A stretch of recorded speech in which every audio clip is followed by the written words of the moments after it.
ladrão vem somente para roubar, matar e destruir. Eu, Jesus Cristo, vim para que tenham vida, e a tenham em abundância. João 10:10. No regresso a Lagos, continuei na minha empresa e depois de 2 semanas, fui novamente para o mar. A rainha do mar deu-me o que ela chamou de sua primeira tarefa. Mandou-me que eu fosse para minha aldeia para matar o meu tio, um distinto e poderoso curandeiro, feiticeiro, que foi o responsável, de acordo com ela, pela morte dos meus pais.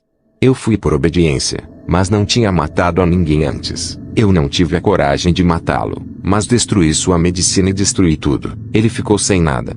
Como resultado deste ato, ele perdeu todos os seus clientes até a presente data. Mas a rainha do mar gostava de mim. Ela me enviara de volta para a mesma vila para matar as pessoas idosas. Segundo ela, ajudaram na matança de meus pais. Se esta era uma punição por ter desobedecido ou não, eu não soube. Obedeci e fui para a vila e lá matei de fato os idosos e enviei o sangue deles para a rainha do mar. Em consequência das circunstâncias misteriosas das mortes que causei às pessoas idosas na vila, foram consultar um adivinho, curandeiro, feiticeiro nativo poderoso. Este emitiu um relâmpago para investigar as mortes misteriosas. Infelizmente para este homem, eu encontrei este adivinho, curandeiro, feiticeiro nativo no espírito onde estava consultando aos espíritos, e advertiram-lhe para não revelar nada, se amasse a vida dele. Ele saiu e disse às pessoas idosas para irem para casa e implorar um de seus filhos a quem ofenderam e não mencionou o meu nome. O relâmpago que lhe havia emitido retornou e matou algumas pessoas e deixou tantas outras feridas no seio deles. Após este primeiro ato, os poderes em mim começaram a manifestar-se por si próprios. Eu poderia deformar uma menina se ela recusasse fazer uma amizade comigo, etc. Meu encontro com Satanás. Voltei mais tarde para Lagos. Um dia, uma menina cujo nome era Nina, veio ter comigo. Os pais dela eram do estado de Anambra. Era uma menina nova, muito bonita, mas vivia a maior parte do tempo no mar, isto é, no mundo subaquático do espírito. Era uma agente ardente da rainha do mar e muito má. Ela odeia os cristãos de tal modo que vai a todo vapor lutar contra o cristianismo. Eu encontrei-me com ela primeiramente durante a minha visita ao mar. Nina veio para dar-me um recado da rainha do mar. Saímos juntos e imediatamente alcançamos a sala de conferência. Quando cheguei lá ouvi que tínhamos uma conferência com o Lúcifer, o Satanás. Satanás, nesta reunião, deu-nos as seguintes instruções: combater severamente os que creem em Deus e não os descrentes, porque os descrentes já pertencem a ele. Quando ele disse isto, um de nós perguntou, por quê? Ele disse que a razão era porque Deus o expulsou do tal lugar, recusou a chamar o lugar de paraíso, e durante todo o encontro ele não mencionou o nome paraíso. No lugar de paraíso ele dizia, aquele lugar, por causa do orgulho. Ele, o Satanás, não quer que nenhum cristão vá para o céu. Disse-nos também que nós não devemos lutar contra os hipócritas, pois eles são como eu, disse o Satanás. Continuando seu discurso disse-nos, nós devemos somente combater os cristãos reais. O seu tempo estava próximo, consequentemente nós devemos lutar como nunca antes, e fazer tudo por tudo para que ninguém entre naquele lugar. No entanto, um de nós disse a ele, nós ouvimos que Deus enviou alguém para salvar a humanidade e resgatar todas as almas perdidas para Deus. Satanás então perguntou, quem é esse? Um de nós respondeu, Jesus, e para nossa grande surpresa, Lúcifer caiu de seu assento, e depois gritou para o homem que pronunciou o nome de Jesus, e advertiu que se ele amasse a vida dele, então que nunca mais mencionasse este nome nas reuniões. É verdade o que está escrito na Bíblia, ao nome de Jesus se dobre todo o joelho, nos céus, na terra e debaixo da terra. Filipenses 2:10, incluindo Satanás. Depois deste incidente ele incentivou-nos e nos disse para não se preocupar por estes cristãos, pois, ele, o Lúcifer logo viria a governar o mundo e dar-nos-ia, a nós, seus agentes, um lugar melhor, de modo que nós não sofrêssemos com o resto do mundo, e nós seríamos governantes. Ele continuou seu discurso. Ele explicou que uma vez que o homem gosta de coisas extravagantes, ele continuaria a fabricar em seu laboratório estas coisas para que o homem não tenha nenhum tempo para Deus. Assim, ele usaria os seguintes artigos para destruir o homem e a igreja: 1. Dinheiro, 2. Riquezas, 3. Mulheres. No final deste discurso ele terminou a reunião. Esta foi a minha primeira reunião com Satanás. Diversas outras reuniões seguiram após esta reunião. Enquanto nós estávamos saindo, A rainha do mar, que aparece agora em formas diferentes, convidou-me para a mansão dela. Introduziu cinzas humanas com outras coisas dentro dos ossos dos meus 2 pés, e uma pedra, não é uma pedra normal, no meu dedo e algo mais dentro do osso de minha mão direita. Cada uma destas coisas tem suas funções. A pedra em meu dedo, dava-me poderes de ler o pensamento de qualquer que estivesse contra mim. O osso na minha mão direita, dava-me poder de destruir, e as cinzas nos meus pés, era para fazer-me mais endurecido e tornar-me mais perigoso e permitir também que eu transformasse-me em uma mulher, uma besta, um pássaro, um gato, etc. Ela levou-me até um dos laboratórios e ela deu-me um telescópio, uma TV e um vídeo. Os objetos introduzidos não eram coisas normais, mas eram para serem usadas para detectar dentro da igreja, os cristãos nascidos de novo e os frequentadores de igreja. Por fim, a rainha do mar deu-me 16 meninas para trabalharem como meus agentes. Nina era uma delas. Eu voltei a Lagos armado com todos os dons acima mencionados. Transformado num agente de Satanás. Eu não tinha mais nenhuma sensibilidade nem misericórdia por uma criatura humana no meu coração. Eu entrei na operação imediatamente, e destruí o FIV duplex no lapso. Todos afundaram por terra dentro com seus habitantes. Isto aconteceu em Lagos, em agosto de 1982. O construtor foi chamado à responsabilidade e acusado de não ter feito uma boa fundação, e pagou multas pesadas. Muitas destruições que acontecem no mundo não são provocadas pelo homem. O dever do diabo é roubar, matar e destruir. Eu digo outra vez, Satanás não dá nada de borla. Eu causei muitos acidentes nas estradas, etc. Um caso que eu gostaria de mencionar é sobre um novo convertido, que andava a testemunhar sobre a sua salvação e livramentos que recebeu. Ao fazer isto, ele causava muitos danos no mundo do espírito. Assim, eu planeei um acidente para ele. Um dia ele estava numa paragem de ônibus de luxo em Lagos. Ele tinha uma audiência onde ele devia dar o seu testemunho cristão. Enquanto o ônibus estava a alta velocidade, eu desviei o ônibus para fora da estrada e fui fazer embater com uma árvore. Todos os passageiros morreram exceto este novo convertido. A forma como ele escapou foi um milagre, porque saiu do veículo através da bagageira e gritou: "Eu estou salvo! Eu estou salvo!" Nós tentamos detê-lo para não testemunhar, mas nós falhamos, não conseguimos liquidá-lo. Através da TV, nós vemos os homens que se arrependeram novamente dos seus pecados, e empreendemos uma perseguição séria para fazer com que eles retrocedam, saiam da presença de Deus. Se após 6 meses nós não conseguirmos fazê-lo desistir, nós atacávamos o seu negócio e fazemos o negócio falir. Se ele ou ela fosse um empregado civil, nós fazemos que ele ou ela seja oprimido através do seu chefe, e se possível fazemos que o chefe lhe mande embora. Se depois de tudo isto ele ou ela permanecer firme na presença de Deus e não desistir, então nós é que desistimos.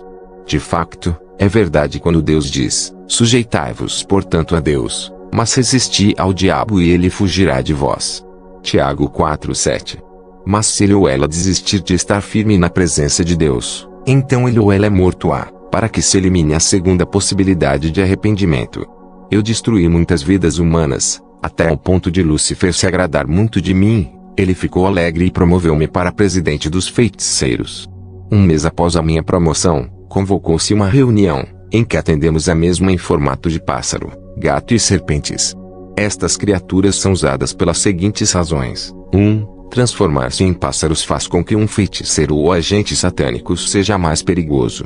2. Transformar-se em gato faz com que feiticeiro ou agente satânico sejam capazes de alcançar ambos os espíritos maus e seres humanos.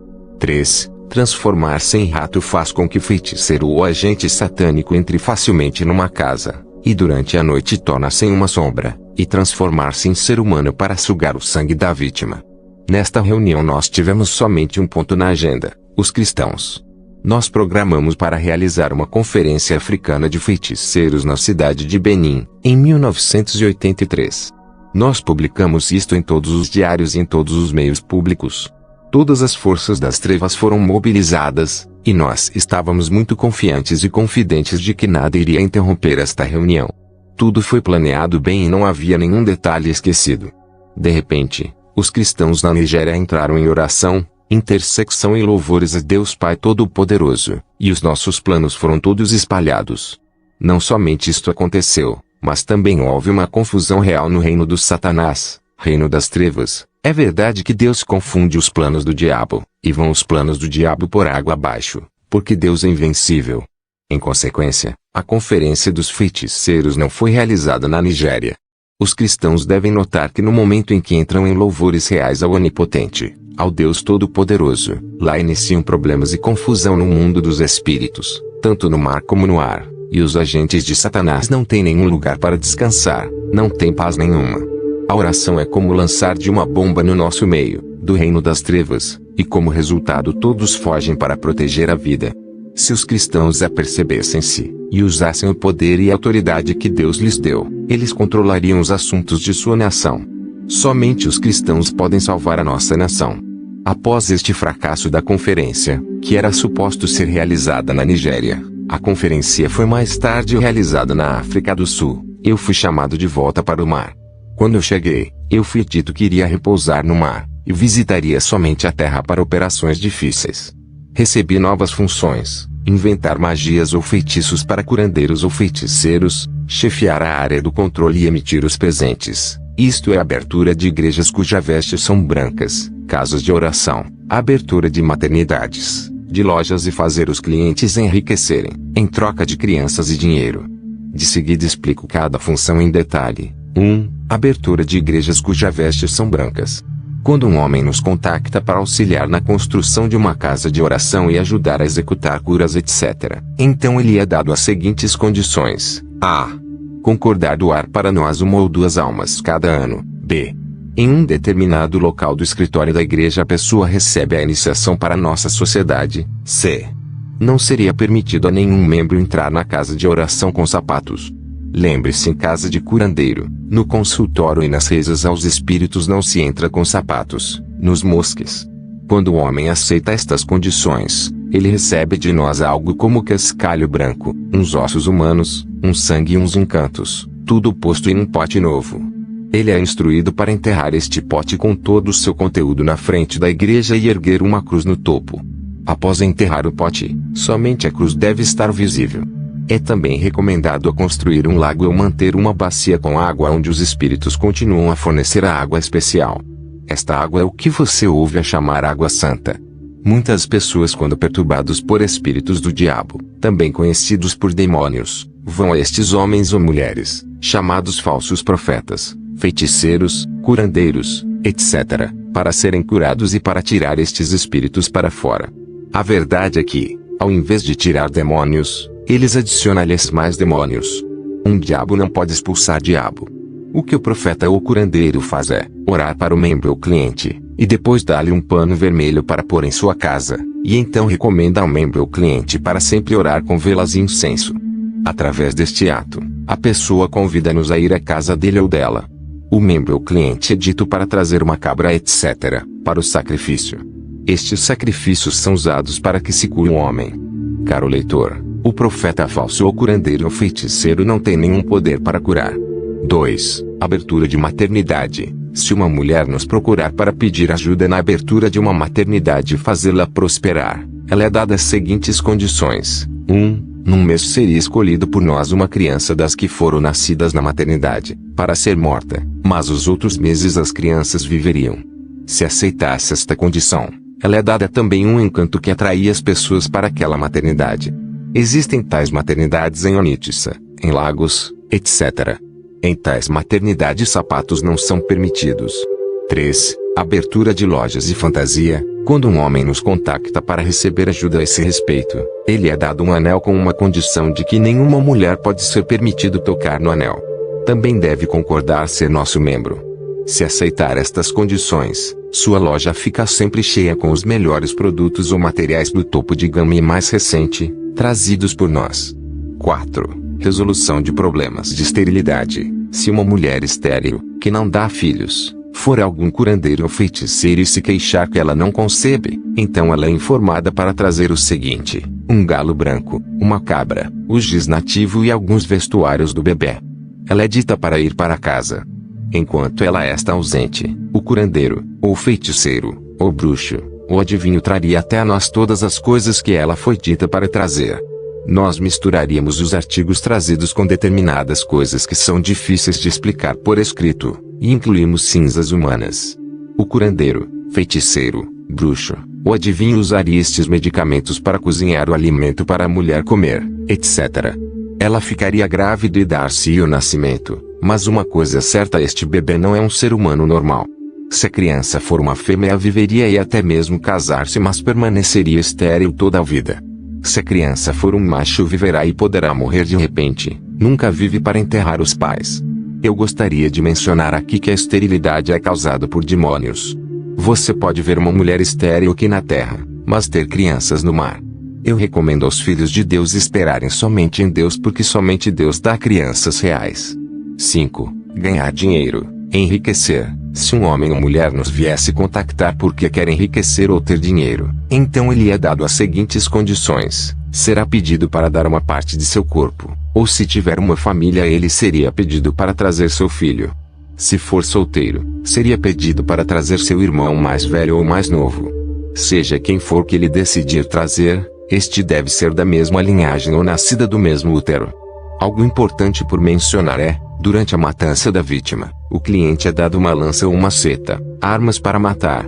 Todos seus familiares passam por um espelho, e logo que passar a vítima que o cliente doou, o cliente é dito para golpear a imagem, e enquanto isto acontece, a vítima doada morre imediatamente onde estiver.